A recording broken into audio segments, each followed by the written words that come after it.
ஸ்ரீமதே ராமானுஜாய நமக. திருக்கோளூர் பெண் பிள்ளை ரகசியம். இந்த தொடரில் இன்னைக்கு நாம் பார்க்க இருக்கிற வாக்கியம், வாயில் கைவிட்டேனோ எம்பாரை போல. இது எம்பாருடைய சரித்திரத்திலிருந்து வரக்கூடிய சில தகவல்களை சொல்லக்கூடிய ஒரு வாக்கியம். இந்த திருக்கோளூரை சேர்ந்த இந்த பெண் ராமானுஜ முனிவர்கிட்ட பல்வேறு வைணவ தத்துவங்களை முன்னிலைப்படுத்தி விஷயங்களை எல்லாம் சொல்லி, இது மாதிரி நான் ஏதாவது பண்ணியிருக்கேனா அப்படிங்கிற மிகப்பெரிய ஒரு வைணவ நெறியை அந்த இடத்துல நிலைநாட்டுறார். அப்படி அவர் சொன்ன வாக்கியம்தான் எம்பார்கிட்ட நம்மளை அழைத்து கொண்டு செல்கிறது. இந்த எம்பார் ராமானுஜருடைய சிறிய அன்னையாருடைய மகன். ராமானுஜருடைய அம்மாவுடைய தங்கை பெரிய பிராட்டி மற்றும் அவங்களுக்கு ஸ்ரீதேவின்னு ஒரு பேர் உண்டு. அவங்களுடைய புதல்வன். இவங்க மதுரமங்கலத்தை சேர்ந்த பட்டர் அவர்களுக்கு திருமணமாகி அவருக்கு பிறந்த மகன். இவருக்கும் எப்படி ராமானுஜருக்கு அவருடைய தாய் வழி மாமா பெயர் வச்சாரோ அதே மாதிரி இந்த குழந்தைக்கும் அவருடைய தாய் வழி மாமாவான பெரிய திருமலை நம்பி அவர்கள் தான் நாமகரணம் பண்ணி பெயர் வைக்கிறார். கோவிந்த பட்டர் அப்படின்னு அங்கே இளையாழ்வான் அப்படிங்கிற பெயரை ராமானுஜருக்கு கொடுத்தவர் இவருக்கு கோவிந்த பட்டர் அப்படிங்கிற பெயரை சூட்டுறார். இவர் ரெண்டு பேருமே குழந்தைகளாக ரொம்ப நெருக்கமான அன்போடும் பிணைப்போடும் இருக்காங்க. இந்த மதுரமங்கலத்தில் இவர் பாடசாலையில் ஆரம்ப காலகட்ட பாடங்களை படிச்சுட்டு வரார். அதற்கப்புறமாக ராமானுஜர் காஞ்சிபுரத்தில் போய் யாதவ பிரகாசர்கிட்ட பாடம் பயில துவங்கும் பொழுது கோவிந்த பட்டரும் யாதவ பிரகாசர்கிட்ட பாடசாலையில் பாடம் படிக்க சேரார். ராமானுஜர் யாதவ பிரகாசர் அப்படிங்கிற அத்வைதீட்ட பாடம் படிக்க ஆரம்பித்தார். அந்த காலத்தில் காஞ்சிபுரத்தில் நகரேஷு காஞ்சி அப்படின்னு சொல்கிற மாதிரி நகரங்களிலேயே சிறந்ததான காஞ்சின்னு காஞ்சிபுரத்தில் தமிழ் அறிஞர்கள் மட்டுமல்ல, சம்ஸ்கிருத அறிஞர்கள், பாலி மொழி அறிஞர்கள் அப்படின்னு அறிஞர்களாக சூழ்ந்து இருக்கப்பட்ட ஒரு நகரமாக காஞ்சிபுரம் திகழ்ந்தது. பல்வேறு ஃபிலாசபர்னு சொல்லக்கூடிய ஒவ்வொருத்தரும் அவரவர்களுடைய கொள்கைகளை பரப்பக்கூடிய ஒரு மையமாகவும் காஞ்சிபுரம் இருந்தது. அந்த இடத்துல தான் ராமானுஜர் யாதவ பிரகாசங்கிற அத்வைதி கிட்ட பாடம் படிக்க போனார். பாடம் படிக்க ஆரம்பித்ததிலிருந்தே பல்வேறு விதமான கருத்து வேறுபாடு ராமானுஜருக்கும் அவருடைய குருவுக்கும் இடையே ஏற்படுகிறது.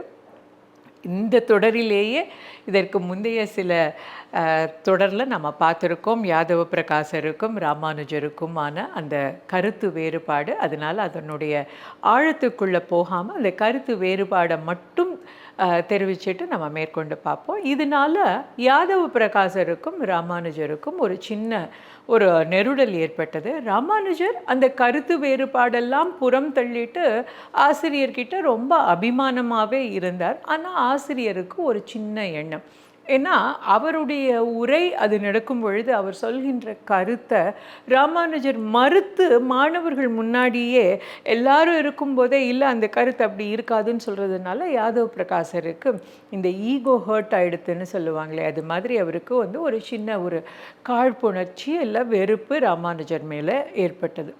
இப்படியாக இருந்த ஒரு நாளில் ராமானுஜர் ஒரு நாள் அவருடைய ஆச்சாரியனுக்கு எண்ணெய் தேய்த்து விடுற அந்த ஒரு கைங்கரியம் அவருடைய கைங்கரியமாக இருந்தது. அப்படி ஆச்சாரியனுக்கு பண்ணி கொண்டிருக்கும்போது ஒரு மாணவன் ஒரு கேள்வி கேட்டுக்கொண்டு வர, அந்த கேள்விக்கு யாதவ பிரகாசர் பதில் சொல்ல அந்த பதில் மிகவும் முரணாக இருந்தபோது, எப்படி இந்த கப்யாசத்துக்கு அவர் உரை சொன்னது ராமானுஜர் இல்லை அது அப்படி இல்லைன்னு சொன்னாரோ, அதே போல் இந்த தடவை பதில் சொல்லலை.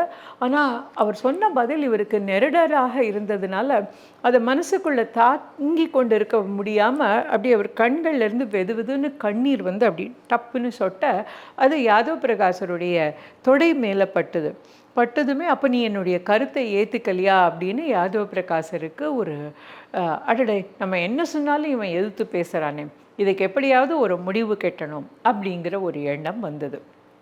இந்த சூழ்நிலையில் யாதவ பிரகாசர் என்ன பண்ணார், தனக்கு நெருக்கமான மாணவர்களெல்லாம் அழைத்து நாம் இதுக்கு ஏதாவது ஒரு முடிவு கட்டணும் அப்படிங்கிற மாதிரி ஒரு ஆலோசனையை பண்ணினார்.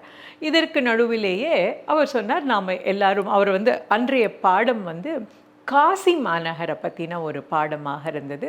காசி நகரனுடைய பெருமைகள் எல்லாம் சொல்லி கொண்டிருந்தப்போ நாம் எல்லாரும் காசிக்கு போய் கங்கையில் புனலாடணும் அப்படிங்கிற கருத்தை அவர் சொல்ல, மாணவர்கள் எல்லாருமே அந்த காசி யாத்திரைக்கு விருப்பத்தை தெரிவித்து இந்த காசி யாத்திரை தடபுடலான ஏற்பாடோடு நடந்தது. எல்லா மாணவர்களுக்கும் அவங்க வீட்டிலேருந்து வந்து வழி அனுப்பி வைக்க இவர்களுடைய பிரயாணம் மேற்கொண்டு இப்படி காசிக்கு போய் கொண்டிருந்தார்கள். அந்தைய காலகட்டத்தில் பாத யாத்திரையாக அப்படி ஒவ்வொரு இடமாக தங்கி தங்கி போய் கொண்டிருக்கக்கூடியது.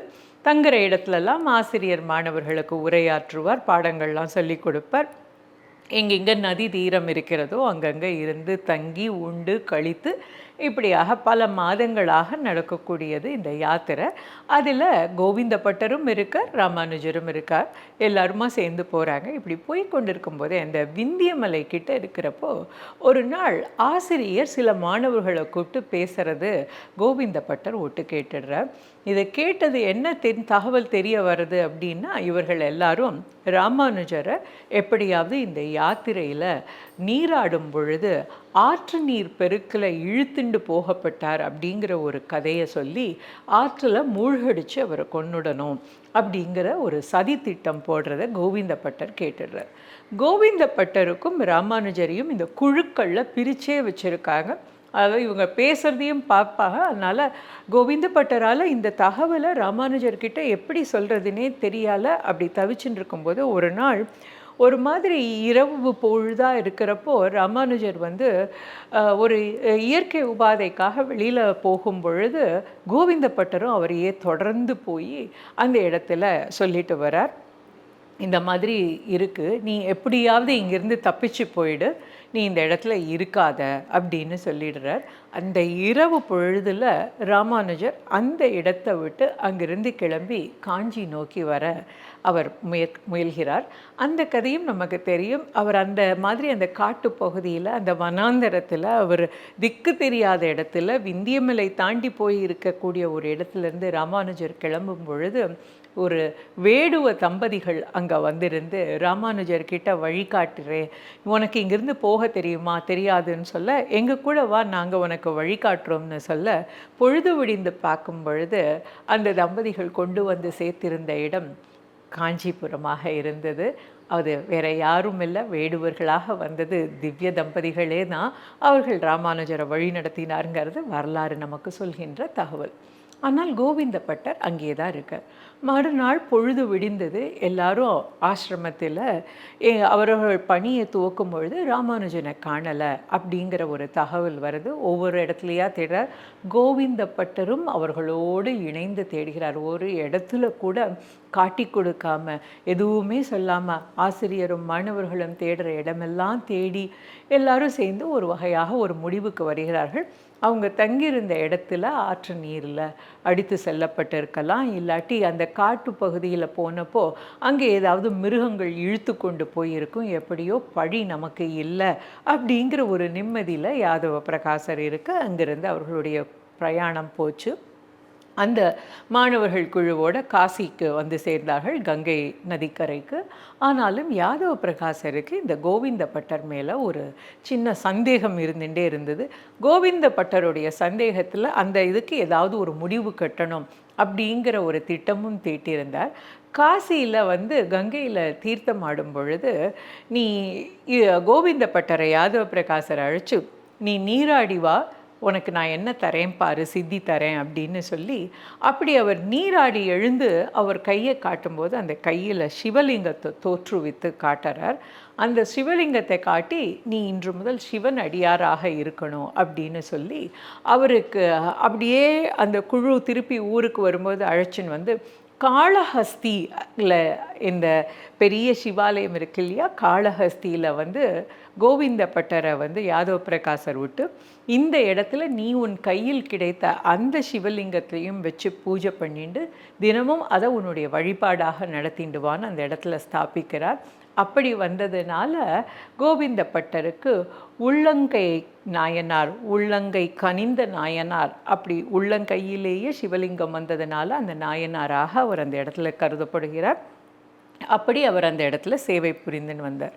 ஆனால் யாதவ பிரகாசரும் மற்ற மாணவர்களும் வந்து பார்த்தால் அவர்களுடைய இவர்களுடைய அந்த சுற்றுலா முடிந்து, அந்த பிரயாணம் முடிந்து, யாத்திரை முடிஞ்சு வரவேற்பு குழு வரவேற்க வந்த ஊரார் நடுவே ராமானுஜரையும் நிற்கிறத பார்த்துட்டு யாதவ பிரகாசருக்கு பெரிய சந்தேகம், எப்படி இவன் இங்கே வந்தான்னு.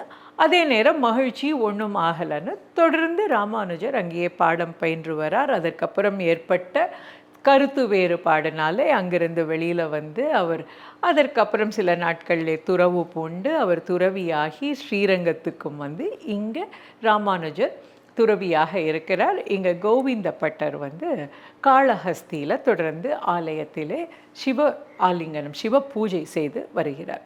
இந்த நேரத்திலே ராமானுஜர் தன்னுடைய மாமாவான பெரிய திருமலை நம்பிகளை கூப்பிட்டு, இந்த மாதிரி ஆசிரியர் சொன்னதுனால யாதவ பிரகாசர் நியமித்ததன் பேரில் கோவிந்த பட்டர் இப்படி இருக்கார், நீங்கள் தான் எப்படியாவது போய் அவனை திருத்தி ஆட்கொண்டு இங்கே அழைச்சிட்டு வரணும்னு சொல்ல, பெரிய திருமலை நம்பிகள் காளஹஸ்தியில் வந்து எந்த நந்தவனத்துக்கு வந்து கோவிந்த பட்டர் தினமும் பூவை பறிச்சுட்டு போய் சிவ பூஜைக்கு எடுத்துன்னு போவாரோ அது பக்கத்திலேயே இருந்து தினமும் நாராயணனுடைய திருநாமங்களை சொல்லிகிட்டே வரார். பல நாட்களாக நடக்கும் பொழுது பூக்கின்ற பூவெல்லாம் பூஜையெல்லாம் எம்பெருமானுக்குத்தானே அப்படிங்கிற இடம் வரப்போ அதை கேட்ட கோவிந்த பட்டர் கதறி அழ துவங்குகிறார். அழுததும் தன்னுடைய மருமகனை அணைத்து கொண்டு, வா நான் உன்னை அழைச்சின்னு போகிறேன் அப்படின்னு கோவிந்த பட்டரை அங்கிருந்து திருமலைக்கு அழைத்து கொண்டு செல்கிறார். திருமலையில் மாமாவுக்கு துணையாக கைங்கரியம் செய்து வருகிறார். அப்படி கைங்கரியம் செய்து வருகின்ற காலத்திலே ஆசிரியருக்கு இவர் தான் தினமும் படுக்கையை விரித்து கொடுப்பாராம். அப்படியே நல்ல வைக்கோல் எல்லாம் பரப்பி அதுக்கு மேலே நல்ல மெதுவாக துணியை விரித்து அப்புறம் அப்படியே அவர் ஒரு தடவை படுத்து பார்த்துட்டு அப்புறம் தான் ஆசிரியரை விடுவாராம். இப்படி இவர் படுக்கிறார், ஆசிரியருக்கு விரித்த விரிப்பில் இவர் படுக்கிறாரேன்னு மற்ற மாணவர்கள் வந்து இவர் பேல ஒரு குற்றம் சொல்ல, ஆசிரியர் கேட்கும் பொழுது சொல்கிறார், நான் படுத்து பார்த்தா தானே குத்துறதா இல்லையான்னு தெரியும் அப்படின்னு. இது எதற்காக சொல்கிறதுனா, எம்பார் எவ்வளவு ஒரு கனிவான உள்ளம் உடையவர் அப்படிங்கிறதுக்காக. பின்னர் அவரே வந்து ஸ்ரீரங்கம் திரும்பி வர, ஸ்ரீரங்கத்திலே அவருக்கு திருமணமும் செய்விக்கப்படுகிறது. ஆனால் அவர் வந்து அவருடைய மனைவியை திரும்பி பார்க்காத ஒருவராகவே இருக்கிறார். அப்புறம் பெரிய பிராட்டியார் ஆகிய ராமானுஜருடைய சிறிய அன்னை வந்து ராமானுஜர்கிட்ட சொல்ல, எப்படியாவது அவர்களை சேர்ந்து இருக்க சொல்லுன்னு ராமானுஜரும் கோவிந்த பட்டரை கூப்பிட்டு, நீர் உம்முடைய மனைவியோடு சேர்ந்து இருக்கணும்னு சொல்கிறார். அவரும் போகிறார். அடுத்த நாள் காலையில் வந்து ராமானுஜர் கேட்க அவர் சொல்கிறார், எங்கே போனாலும் எனக்கு ஸ்ரீமன் நாராயணனே தான் தெரியறான், எனக்கு வந்து இந்த இல்லற வாழ்க்கையில் ஈடுபாடு இல்லைன்னு சொன்னதும் ராமானுஜர் அவருக்கு துறவு கொடுக்கிறார். தனக்கு ரொம்ப நெருக்கமாக தன் உயிரை காத்தவனாக தன்னுடைய சகோதரனாக இருக்கிறவனுக்கு தன்னுடைய பெயரையே தரேன்னு எம்பெருமானார் அப்படிங்கிற பெயரையே வைக்கிறார். மற்றவர்கள் எல்லாரும் வித்தியாசம் வேணுமே எப்படி நாங்கள் அழைக்கன்னு கேட்குறப்போ எம்பெருமானாரை சுருக்கி எம்பார் அப்படின்னு அழைக்கிறார். இந்த எம்பாருக்கு மற்றொரு சிறப்பு என்னென்னா, இந்த திருமலை நம்பி அவர்களிடத்துல பாடம் சொல்லும் பொழுது நாமே முன்பே பார்த்திருக்கோம், ராமானுஜரும் திருமலைக்கு விஜயம் செய்திருக்கிறார். பெரிய திருமலை நம்பிகளிடம் ராமாயணம் கேட்டிருக்கிறார், அங்கே காலக்ஷேபம் பண்ணியிருக்கார் அப்படின்னு. அப்படி வந்த ஒரு நாளையில் பெரிய திருமலை நம்பி அவர்களும் ராமானுஜரும் சேர்ந்து வரும்பொழுது நந்தவனத்தில் ஒரு பெரிய பாம்பு, அந்த பாம்பு கிட்ட கோவிந்த பட்டர் நின்று ஏதோ பேசின்னு இருக்கார், ஏதோ செய்கிறார். என்னன்னு பார்த்தா பாம்பை பிடித்து அதை வாயை திறந்து ஏதோ பார்க்குறார். என்னப்பா இது காரியம் நீ செய்யற அப்படின்னு கேட்டப்போ, நான் நந்தவனத்தில் பூ பறிக்க வந்தேன், அங்கே பார்த்தா இந்த பச்சை பாம்பு பாவம் அது வாய் திறந்த மாதிரியே இருக்கு, ஏன் இப்படி இந்த வாய் திறந்த மாதிரியே இருக்குன்னு பார்த்தா அதோட வாயில் நாக்குள்ள ஒரு முள்ளு தைத்திருக்கிறதுனால அது துடிச்சு போய் அப்படி இருக்குது, அதனால அதனுடைய வாய்க்குள்ளே கையை விட்டு அந்த முள்ளை எடுத்து விட்டேன் அப்படின்னு கோவிந்த பட்டர் சொன்னார். எம்பார் சொன்னார். எம்பார் வைணவத்துக்கு அளித்த கொடை பல பல. கூரத்தாழ்வானின் புதல்வர்களுக்கு ஆச்சாரியனாய் இருந்து அந்த பராசர பட்டர் மற்றும் சுதர்சன பட்டர் இவர்களையெல்லாம் வைணவத்துக்கு அளித்தவர் எம்பார். அது மட்டும் இல்லாமல் ராமானுஜருடைய காலக்ஷேபமும் பெரிய திருமலை நம்பிகளுடைய காலக்ஷேபமும் கேட்டவர். எம்பார் பல திவ்ய பிரபந்த நூல்களுக்கு உரையும் வழங்கியிருக்கிறார். எம்பாருடைய இன்னொரு பெரிய கான்ட்ரிபியூஷன் அப்படின்னு சொல்லணும்னா, இந்த அரையர் சேவைன்னு சொல்லக்கூடிய இந்த அரையர் சேவையில் நடனமாடுற பல பிரபந்த நடனங்களுக்கு அவர் அபிநயம் கற்றுக் கொடுத்திருக்கிறார். ராமானுஜரே கேட்டிருக்கிறார், இதெல்லாம் எம்பார் சொல்லி கொடுத்ததா அப்படின்னு அரையர் சேவை பண்ணுபவர்கள்ட்ட கேட்குற அளவுக்கு அவர் பண்ணியிருக்கார். அப்படி எம்பாருடைய காலக்ஷேபங்கிறது ரொம்ப மிக எளிமையான உரை. ரொம்ப அழகாக பல ஆண்டு காலம் ஸ்ரீரங்கத்திலே இருந்து வைணவ கருத்துக்களை எல்லாம் ஸ்தாபித்தவர் எம்பார். அந்த எம்பார் அந்த பாம்புக்கு இறங்கி, விஷமாக இருக்கக்கூடிய அந்த பச்சை பாம்புக்கு இறங்கி அதனுடைய வாயில தைத்த முள்ளை நீக்கிய அந்த வைபவத்தை மனதில் கொண்டு, விஷமே உள்ள கொடிய மிருகமான அந்த பாம்புக்கு இறங்கி அந்த வாயில கைவிட்டு முள்ளை நீக்கினாரே, அதுபோல நான் ஏதாவது செய்திருக்கிறேனா அப்படின்னு நம்முடைய திருக்கோளூர் பெண் பிள்ளை ராமானுஜரிடம் கேட்கிறார்.